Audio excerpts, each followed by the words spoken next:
Nous avons déjà vu tout ce que nous pouvons faire avec un couvre-sol végétal, mais ce n'est pas tout.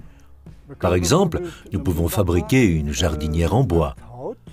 Mais surtout lorsque ce bois a déjà été traité, bien sûr, il n'est pas idéal de mettre la terre directement en contact avec ce bois. Ensuite, nous pourrons y déposer une couche protectrice avec la toile de sol. Aujourd'hui, nous allons donc voir comment nous pouvons faire une jardinière de manière créative, presque sans frais, et avec un très beau résultat, grâce à cette toile. De quoi avons-nous besoin? Une palette en bois, un recyclage, n'importe quoi. Mais une palette solide et belle. Une toile de sol, bien sûr. J'en ai une ici, disons un accessoire pour découper ma toile de sol, parce que nous allons faire des bacs à partir de cette palette où nous allons mettre nos plantes. De quoi d'autre avons-nous besoin? Un tournevis et peut-être aussi un brûleur, parce que nous n'allons pas seulement découper la toile de sol, sinon nos bords vont s'effilocher. Nous allons aussi faire fondre les bords avec un brûleur à gaz. Bien, alors voici notre palette. Je lui ai déjà donné une couche de peinture de base, car elle sera plus belle si elle est bien grise ou d'une autre couleur. Alors, qu'est-ce qu'on va vraiment faire? Nous allons utiliser ces 3 étages pour en faire des jardinières. Que nous faut-il de plus? Ce sont 3 planches de la même longueur que notre palette, et ces planches seront montées ici-dessous. Et le résultat, c'est bien sûr que vous avez maintenant des jardinières. Nous allons donc avoir 3 étages de bacs à fleurs que nous recouvrirons ensuite d'un tissu de sol, que nous remplirons de terre et que nous pourrons ensuite utiliser comme produit final pour faire un jardin d'herbes aromatiques ou de fleurs. Nous sommes maintenant à l'automne. Il est donc déjà un peu tard pour cultiver des plantes de jardin, mais idéalement, nous utiliserons des fleurs tardives pour égayer un peu le jardin. Et au printemps, oui, on pourra changer et on pourra utiliser des plantes plus utiles comme la laitue, les herbes, n'importe quoi. Toutes les possibilités sont donc les bienvenues et c'est en fait un très petit budget pour un joli résultat. Bien. Nous avons donc mis en place la plaque inférieure du dernier étage. Voilà, comme ça.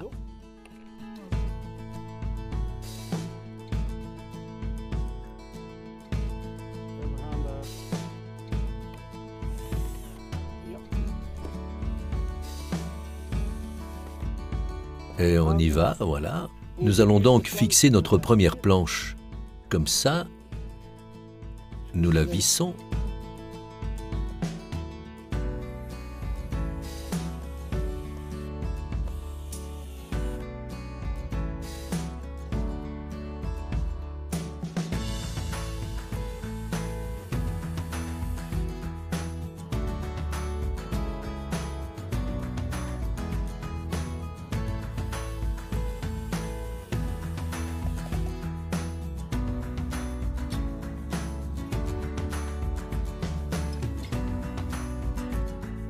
Voilà.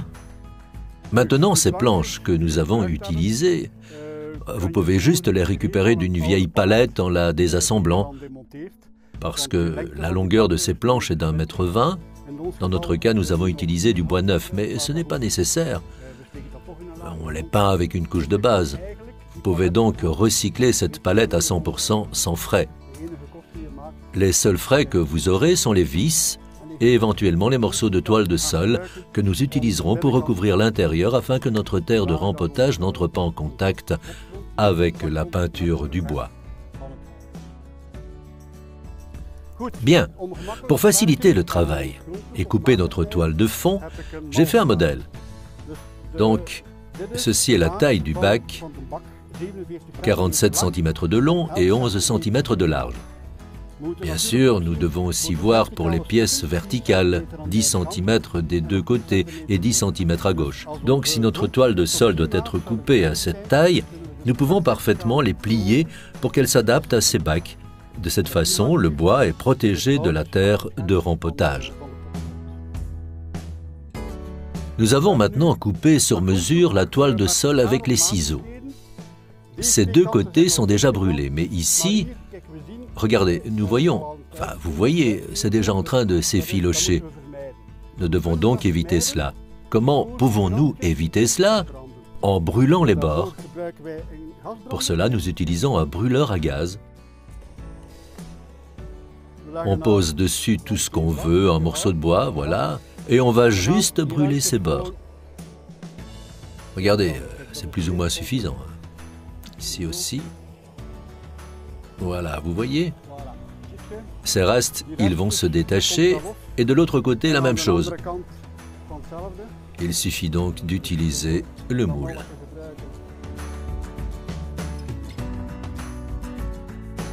Nous allons donc maintenant couper les bandes dans le sens de la longueur. J'utilise une latte de métal pour tracer ma ligne et nous déplaçons très rapidement notre brûleur tout le long. Voilà. Vous voyez, et maintenant, on a nos bandes. Elles collent encore un peu, mais ce n'est pas grave. Voilà donc, on a déjà une bande ici.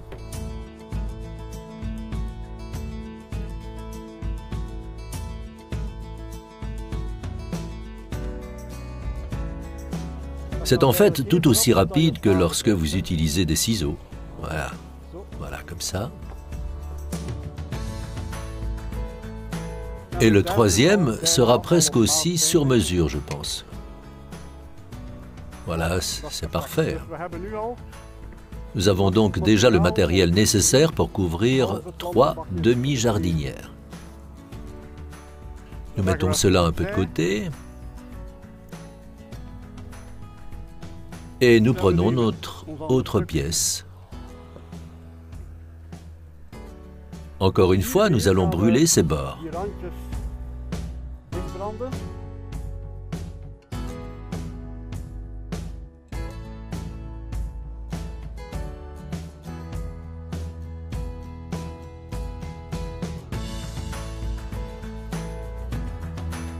Voilà.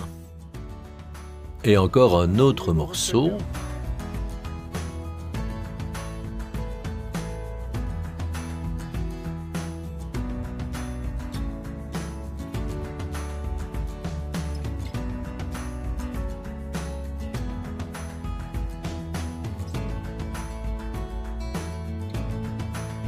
Et le troisième qui devrait en principe... Voilà, nous sommes prêts. Donc, vous voyez, avec un petit modèle, vous pouvez en fait travailler beaucoup plus facilement. Ce n'est pas nécessaire, mais c'est plus facile. Voilà, nous avons maintenant coupé nos morceaux sur mesure et nous les avons brûlés. Maintenant, nous allons bien appliquer nos toiles. Voilà. Nous prenons donc l'avant de cette latte comme référence. Nous pourrons ainsi facilement y mettre des agrafes.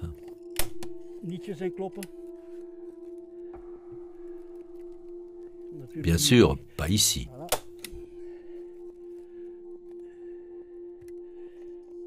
Ok. Donc celui-ci ne partira plus. Et maintenant, nous allons bien habiller. À l'intérieur, voilà.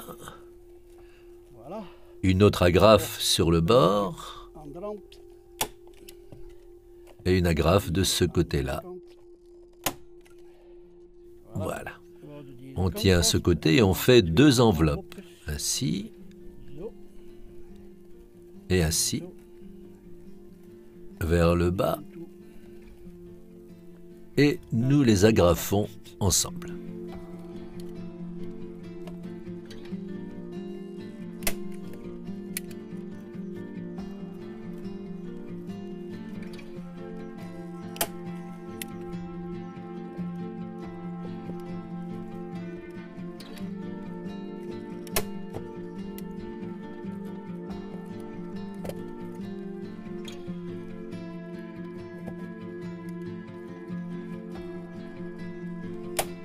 Voilà. Le numéro 1 est prêt. Regardez, pour bien finir ça, on peut couper l'excès de matière avec des ciseaux et puis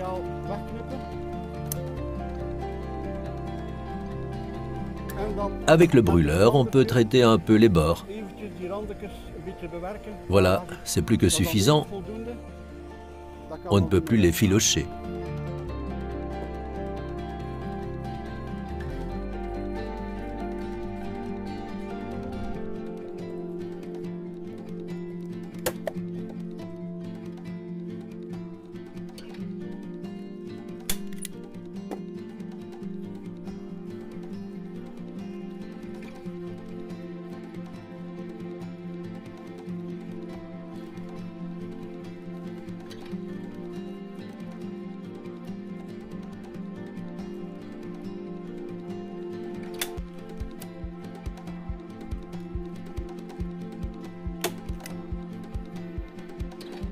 Voilà, notre jardinière est prête. Petit budget, une vieille palette, un peu de toile de sol et un peu de peinture. C'est tout ce dont vous avez besoin. Maintenant, nous allons la remplir. Nous sommes en octobre et nous ne pouvons plus cultiver beaucoup de légumes, mais il y a encore quelques belles fleurs qui peuvent égayer notre automne. Violettes, nous avons aussi l'érica et quelques plantes potagères. Les plantes potagères sont toujours utiles quand vous les avez sous la main. Si le jardin est loin de la cuisine, il faut parfois prendre la peine d'aller chercher les herbes. Il est donc préférable d'avoir du thym et du basilic ou de la menthe à portée de la main, ce dont vous avez souvent besoin. Ce que nous allons donc faire maintenant, c'est d'abord et avant tout remplir nos bacs à fleurs avec un bon terreau, dans nos bacs où nous pourrons ensuite disposer nos fleurs et nos herbes.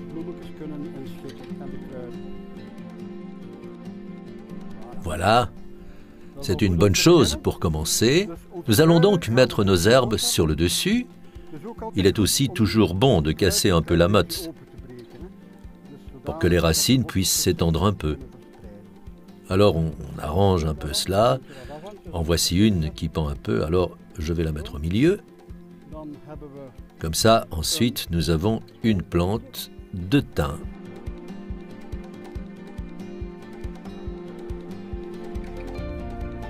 On met ceci ici, et la menthe, elle vient de l'autre côté. Voilà. Et maintenant, on va tout remplir. Mais nous n'utilisons pas de petites pelles maintenant, nous allons juste utiliser nos 10 doigts, parce qu'un jardinier a l'habitude de se salir les mains. Il est également préférable de travailler du haut vers le bas, parce que, bien sûr, si vous terminez tout en bas et que vous commencez à remplir l'étage, il y a toujours un peu de terre qui va tomber. Donc si vous travaillez de haut en bas, ce sera mieux. Autrement, vous allez un peu contaminer votre travail des couches précédentes.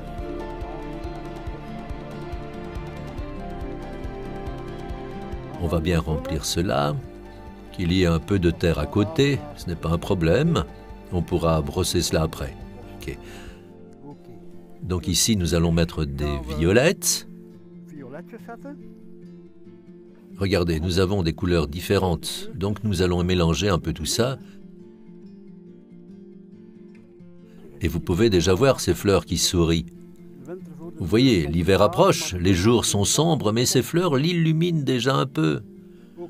Ouvrez aussi un peu la motte de racines, voilà.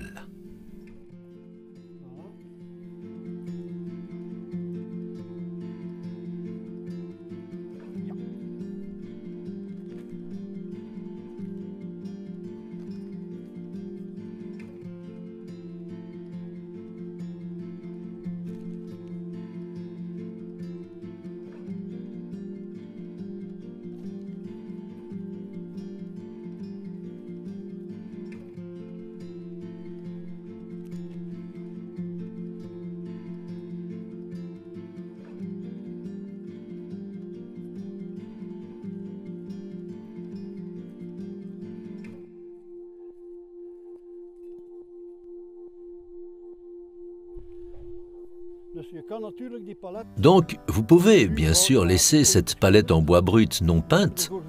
Nous avons choisi de lui donner une couleur grise parce qu'elle contraste bien avec les couleurs des fleurs. Mais c'est bien sûr une question de goût. Donc, vous pouvez apporter votre propre créativité, pas de problème, mais le principe est clair. Il n'est pas nécessaire de dépenser beaucoup d'argent pour faire un bel espace de fleurs dans un jardin vertical. Surtout pour les gens qui vivent en ville, qui ont peu d'espace. Là, un tel jardin vertical est la solution idéale. Par exemple, si vous vous concentrez sur les herbes potagères pour la cuisine, on peut y mettre beaucoup d'herbes. Si vous voulez faire autre chose, vous pouvez aussi le faire. Chacun en fait ce qu'il veut. Et on peut obtenir un très beau résultat dans un espace très limité. Et ici, dans notre cas, il peut aussi y avoir un aspect décoratif. Et regardez ici, ces petites éricas, comme elles sont fatiguées de se moquer de nous.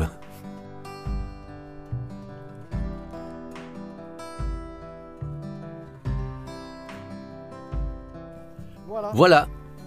Et bien sûr, nous finirons en donnant de l'eau aux fleurs.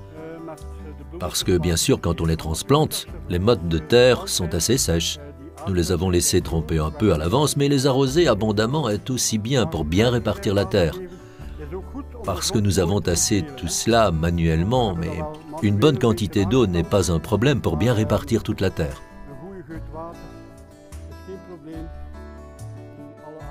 Si vous devez encore ajouter quelque chose à cela plus tard, ce n'est pas du tout un problème. Voilà, nous sommes prêts. C'est beau, hein?